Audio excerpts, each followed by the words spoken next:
ডাকিতো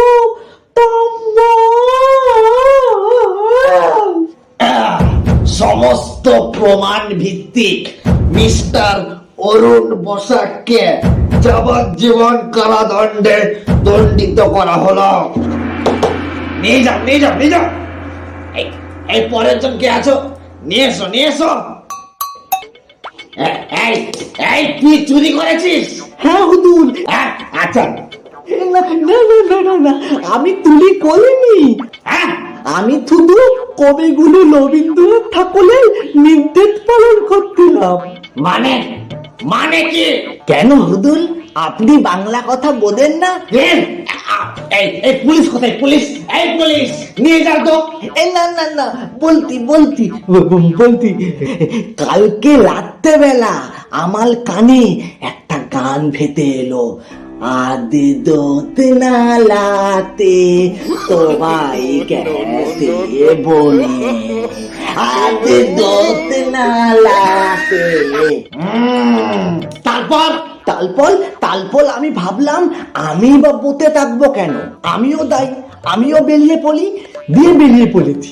তারপর একটা বালি থেকে আওয়াজ এলো, এতো এতো আমালে ঘরে, এতো আমালে ঘরে, এতো এতো আমালে ঘরে, এতো এতো আমালে ঘরে।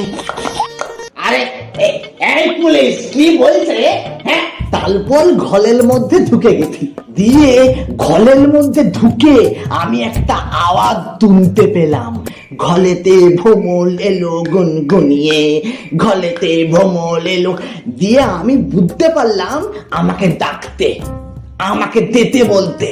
আমি এদিক ওদিক তাকিয়ে তখন ভাবতি কি করবো, দাবো না দাবনি।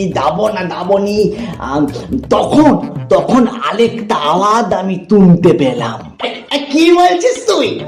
ঠিক আছে এবার উদাই কোলে লাও হে আমার, ডাকি তো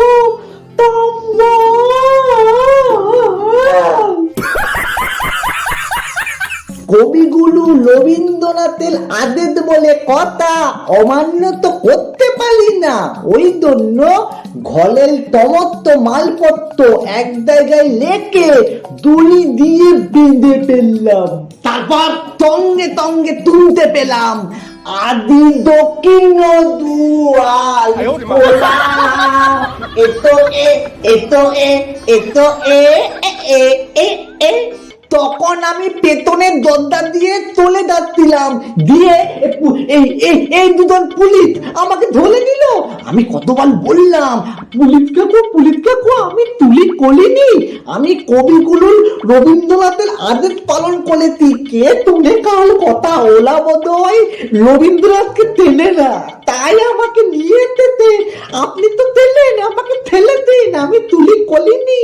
ঠিক আছে, তোকে আমি 10 বছরের জন্য সশ্রম কারাদণ্ডে দণ্ডিত করলাম। ঠিক আছে, এবারে বল এই বিষয়ে রবীন্দ্রনাথ তোকে কি কিছু বলেছেন?